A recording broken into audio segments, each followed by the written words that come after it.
Here's a story we've been following closely since Friday. The lawyer representing the families of Paul Bernardo's murder victims says he should be returned to his maximum security prison.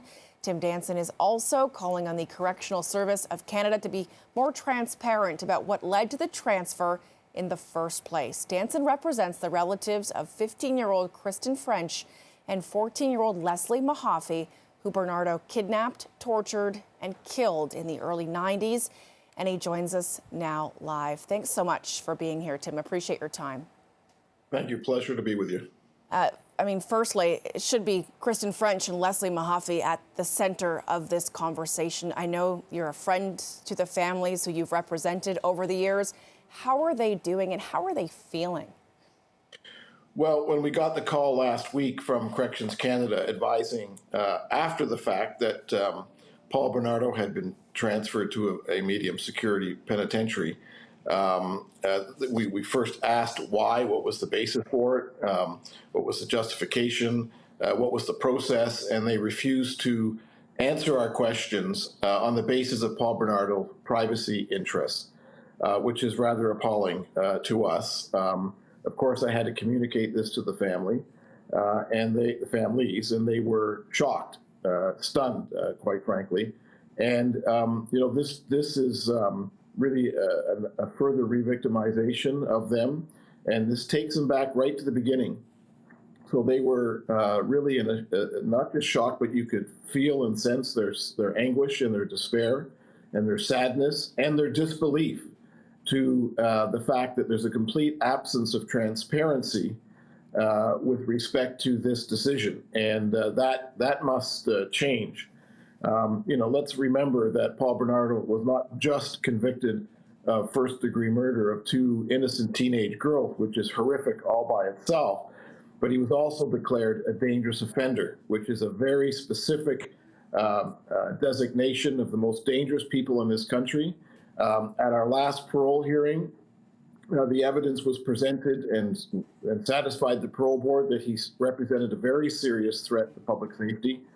So in the absence of an explanation, in the absence of transparency, and I've been doing this for some 43 years, it sends up a red flag for me, because one of the methods they do to assist offenders like Bernardo is that they cascade them through the system: maximum security, medium security, then minimum security, and setting them up for parole. And we have a parole hearing coming up in November. So I'm not saying that's why they did it, or it's part of the reasons why they did it, but in the absence of any explanation and them insisting on silence, it begs these questions that need to be answered, and it's very, very disturbing. Certainly, I think anyone can understand why this re-victimized the families of Kristen French and Leslie Mahaffey. They'll be re-victimized again. That's the reality as every parole hearing happens. When you talk about Paul Bernardo being designated as a dangerous offender, and yet he's now going to be able to enjoy more lenient living conditions, is this typical, Tim, in the Canadian justice system? Not for someone like Paul Bernardo. I mean, there's no slippery slope here. He is at the far end of the psychopathy scale. This is an individual who is a sexual sadist, a predator, a psychopath, who committed unspeakable acts against these innocent girls. For myself, as someone who unfortunately had to review the actual videotapes and know exactly what he did, to think that this person is being assisted by people in our correction system to give him more benefits when he doesn't deserve it and they don't want to speak to it is something that is deeply disturbing. So I don't know, do they have some evidence that displaces the findings by the trial judge, Associate Chief Justice Lesage, at the time of his trial, that Paul Bernardo was beyond rehabilitation and should spend the rest of his life in prison? There's a punishment factor here as well. And he should be serving this sentence. We don't have capital punishment in this country. That's not a problem for me. I don't advocate capital punishment. But life imprisonment for people like Paul Bernardo means life imprisonment. Yes, he's eligible for parole, and we can deal with that at the parole hearings. But to transfer him to medium security penitentiary without explanation is not acceptable. And quite frankly, I have to say, it is deeply disturbing to think about, the privacy interests of Paul Bernardo. He certainly didn't care about the privacy interests of Kristen French and Leslie Mahaffey and all his other victims, not at all. When the government relies on his privacy interests, and they cite Section 8.2 of the Privacy Act, that same section says that there's a requirement to evaluate the public interest against the particular privacy interest in this case.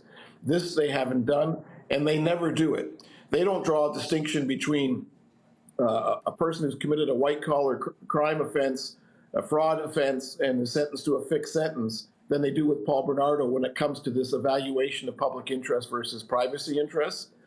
And that's why we do have a case before the Federal Court of Appeal that we argued last February. We're still waiting for a decision. It's a slightly different context where we're looking for the records of certain offenders, including Paul Bernardo, that they rely upon to say they've been rehabilitated and hope they advance their chances for parole.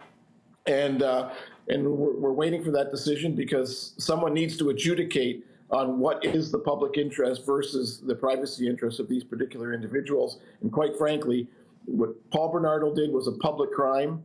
His trial was public. His parole hearing is public. Everything to do with him that is related to his potential release in the future has to be known to the public, transparent. And it's only through transparency that the public, this is a public institution paid for by the taxpayers of Canada, they have a right to know. And the only way you can have confidence in the system, the correction parole system, is through transparency. And when you rely on secrecy, doing things behind closed doors, and feel you don't even need to give an explanation, that's what creates cynicism and disrespect toward the administration of justice and the parole system. And that is, of course, a terrible thing. Yeah, Public Safety Minister Marco Mendicino calling it incomprehensible, this move, saying he'd be having a conversation with the head of the Canada's Correctional Service system as well. Tim Danson, we're going to have to leave it there. Our hearts go out to the families of Kristen French and Leslie Mahaffey. Thanks so much for your time. Thank you very much.